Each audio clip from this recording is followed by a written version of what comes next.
Once again welcome you all for the next video. In this video we discuss about the applications of Gauss law. Applications of Gauss law. Gauss law எங்கெங்கெல்லாம் apply பண்ணலாம். So let me selected the infinitely long straight wire.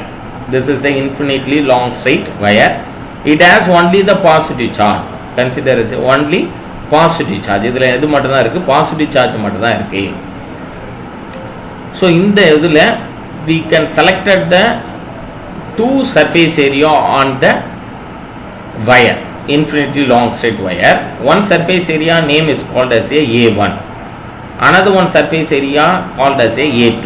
The A1 surface area placed in the bottom of the wire, then A2 surface area placed in the topper side of the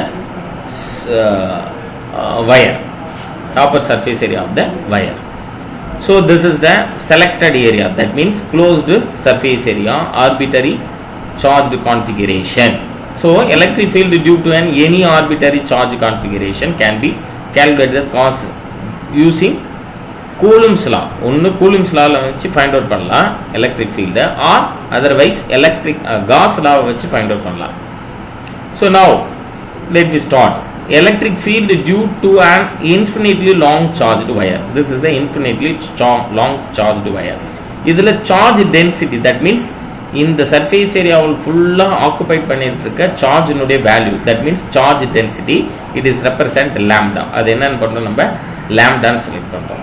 Now P be the point which is placed certain distance from the wire.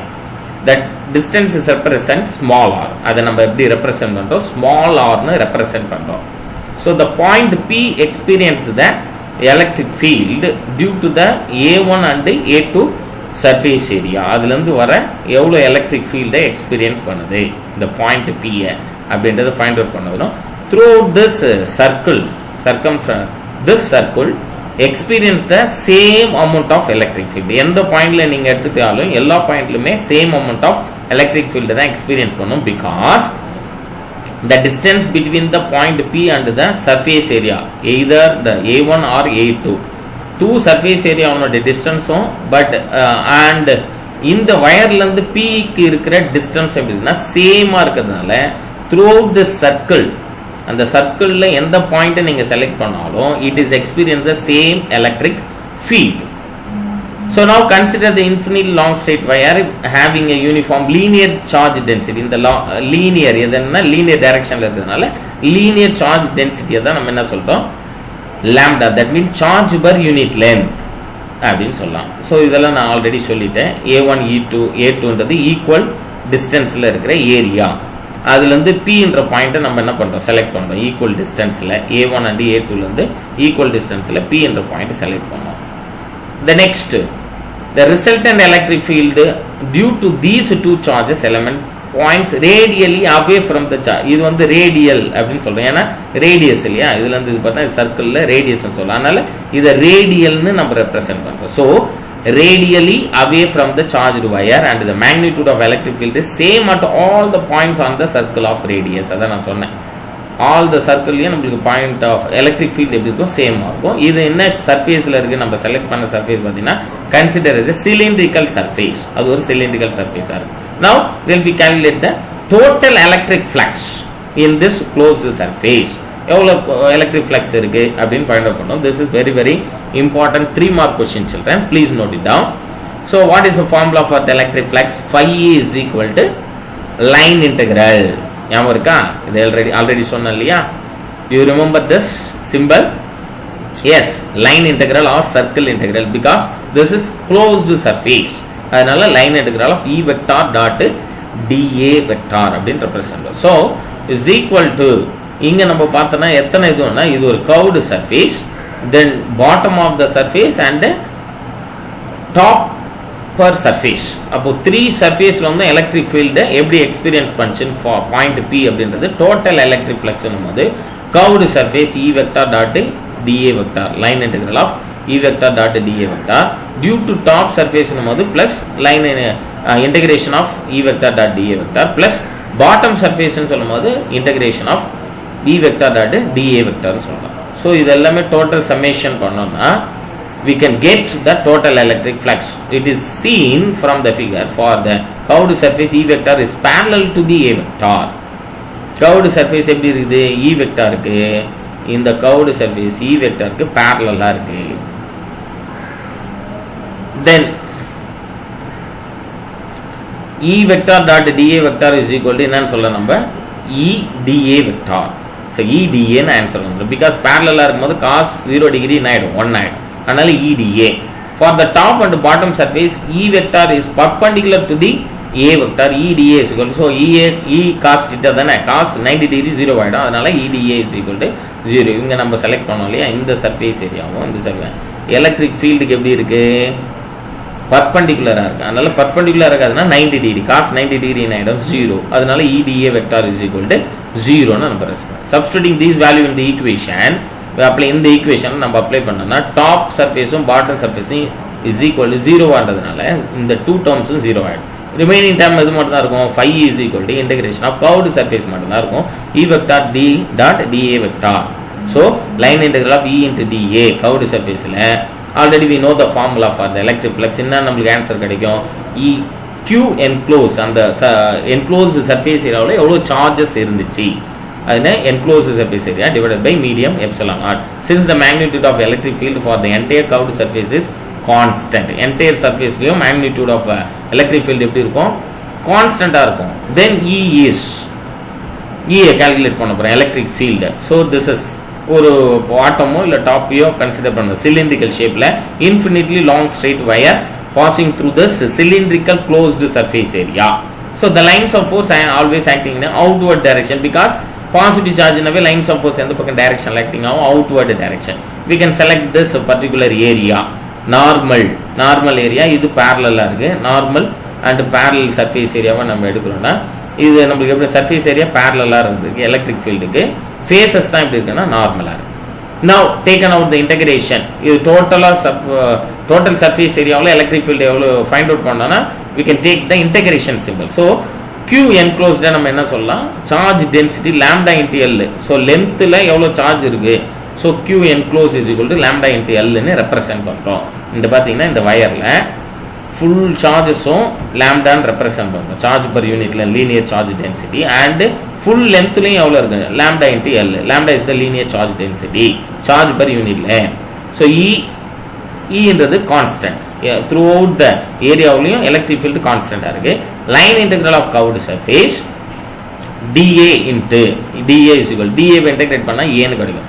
area of this surface. so அப்ப நம்ம என்ன சொல்லலாம்? Q by epsilon naught தான சொல்லலாம். Q can be replaced as என்னன்னு replace பண்ணலாம்? lambda L divided by epsilon naught. so last equation கவனிங்க, listen பண்ணுங்க. line integral of EDA is equal to Q enclosed by epsilon naught. here Q enclosed தான் lambda L ன்னு represent பண்றோம். so அந்த இடத்துல Q enclosed பதிலா என்ன பண்ணலாம்? lambda L divided by epsilon naught போட்டுறோம். now dA integrate பண்ணா total area of this curved surface, இந்த curved surface ஃபுல்லா நமக்கு கிடைக்கும். அப்ப total surface area of the cylinder என்ன சொல்லலாம்? 2 pi RL. அப்போ என்ன பண்ணா dA can be replaced as 2 pi RL. so in this place we can put 2 pi R value because integration of dA is nothing but total surface area of the cylinder.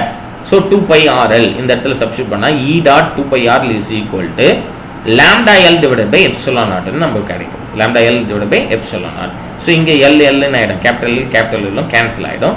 now 2 pi R இங்க right hand side move பண்ணும்போது it will move to the denominator. so E is equal to 1 by 2 pi epsilon naught into R, lambda divided by R.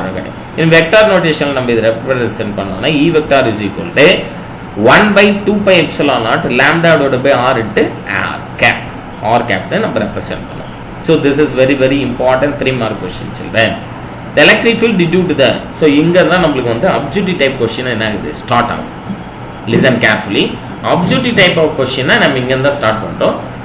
please underline the electric field due to the infinitely charged wire depends on, எதை depend பண்ணிருக்கு? 1 by R rather than 1 by R square which is for a point charges. so electric field always dependent on the distance where the point which is placed from the surface area. அந்த surface area எந்த பிளேஸ்மெண்ட்ல அந்த point நீங்க represent பண்றீங்க, அதனுடைய distance represent பண்ணுதா இருக்கு. So electric field due to the infinite charge wire depends on the 1/r. 1/r னா inverse of distance. Maybe distance increase ஆச்சுன்னா எலக்ட்ரிக் ஃபீல்டு அது லெஸ்ஸா எக்ஸ்பீரியன்ஸ் பண்ணும். So electric field is less for increasing the length, that means distance. Decreasing the distance means we can experience a more electric field, so which is for the point charge in the condition implement panna. Equation 1.67 indicates the electric field is always along the perpendicular direction. Eppadi irukano? Always along the perpendicular direction or cap to right wire. In fact, lambda na charge density, linear charge density is the important point. Objective type question la idu important ah kepaanga children, please underline this concept. In fact, if lambda, that means linear charge density, greater than 0 means then the electric field points E vector points perpendicular to outward or cap from the wire. So outward direction la irukum. Linear charge density lambda value 0 விட greater than ஆகுதுனா அதுவும் perpendicularly outward direction la irukum wire la irundhu. Maybe linear charge density lambda is less than 0 na electric field points perpendicularly inward, that means r minus r cap. The next important concept is true only for an infinitely long charged wire. For a charged wire of finite length, இது இப்போ பேசுற condition எல்லாமே infinitely charged wire. Maybe finite lengthல இருக்கிற ஒரு வயர்னுடைய electric field எப்படி இருக்கும்? The electric field need not be radial at all points. So ஷார்ட்டரா நம்ம எடுத்துக்கிறோம், finite distanceல எடுத்தோம்னா need not be radial at all points. எல்லா பாயிண்ட்ஸ்லயும் ரேடியலா இருக்கணும்னு அவசியம் இல்லை. However, equations for such the wire is taken as approximately true around the midpoint of the wire and far away from the both ends of the wire. So this paragraph is very very important for your objective type question, children. Please note it down. The next topic is electric field due to the charged infinite plane sheet. Next video let me discuss about this topic, electric field due to the charged infinite plane sheet. Thank you very much, children. Thank you very much for your cooperation.